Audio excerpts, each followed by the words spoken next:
Alright, I'm just gonna go ahead and get this out in the open from the beginning because this is definitely the information you came for in the first place. Yes, Fast 10 is better than Fate of the Furious and F9, so you can let out a sigh of relief there. But how much better is it? Well, we're gonna talk about it.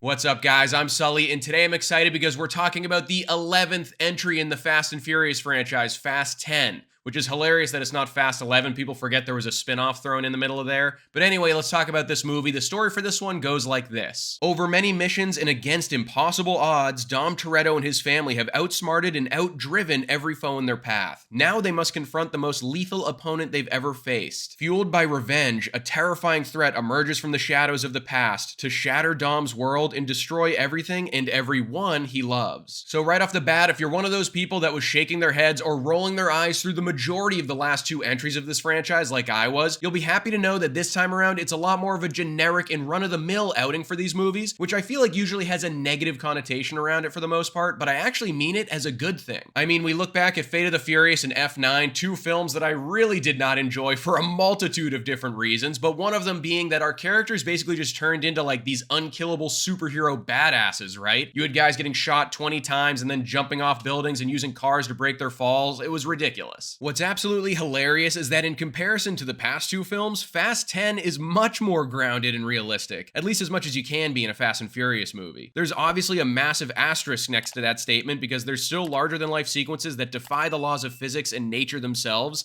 I mean, this is the Toretto family we're talking about here, come on. But no one's going to space, no one's wrestling 20 armed soldiers at once, and the franchise is better off because of it. I thought the action in here was really well done, which obviously is something that has to be on point for these films to even work in the first place. But what surprised me the most was just how varied all of the action was. They jumped to so many different things at breakneck speed. You get your drag races, you get your large-scale action set pieces, you get your fist fights, you get your gunfights. They did a really good job of sprinkling a little bit of everything in here, so none of the action felt like it was being overused. You can tell they approached it this time around so that every type of Fast fan will leave the theater satisfied, whether you liked the gritty and realistic racing tone of the first few films, or if you're all in on the big and loud macho heist storylines the series has moved on to. Now, I took my dad to the screening and he asked me how long the movie is, and when I said 2 hours and 20 minutes, he said, you already know when a movie like this is that long, there's gonna be a lot of stuff they could have cut out, and I said, well, we'll see. It's either gonna be like that or non-stop action from start to finish, and it was kind of both somehow.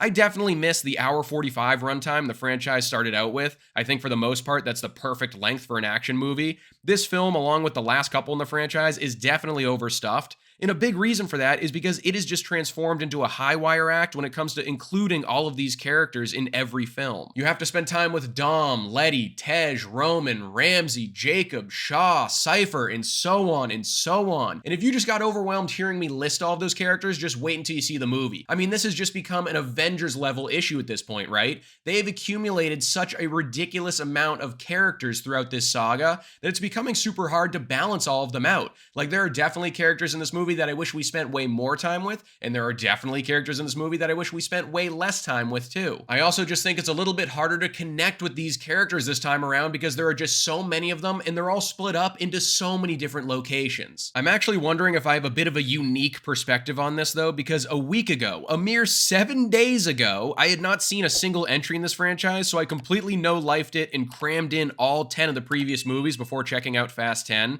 I don't know if I should be proud of that or not, but maybe more long-time fans wouldn't mind the way all of the characters' time is split up. Jason Momoa plays the villain this time around, and his character is basically if the Joker only had access to Harry Styles' wardrobe, and I'm not even mad about it. He comes off as so unhinged and funny. His performance was definitely a welcome addition to this franchise. The last thing we needed was another forgettable or cookie-cutter bad guy in one of these movies. And I just like what they did with his character because they directly tie it back to the events of Fast 5, and I feel like at this point they have to know that almost everyone thinks Fast 5 is the best film in the entire franchise, right? So was it a little bit cheap that they included parts of that in this new film to be more of a crowd pleaser and get us more on board after a few lackluster films? I mean, maybe, but it definitely worked to get me a bit more invested. At the end of the day, Fast 10 is not going to give you anything that you're not already expecting from it. It's not going to give you an award-winning story or an experience that will move you to tears, but it's also not going to give you guys going to outer space and catching rockets in midair anymore, and thank God for that. If you're already a fan of this franchise, I think you'll walk out of the theater satisfied this time around, because at the very least, this movie definitely feels a lot closer to Furious 7 than it does Fate of the Furious or F9.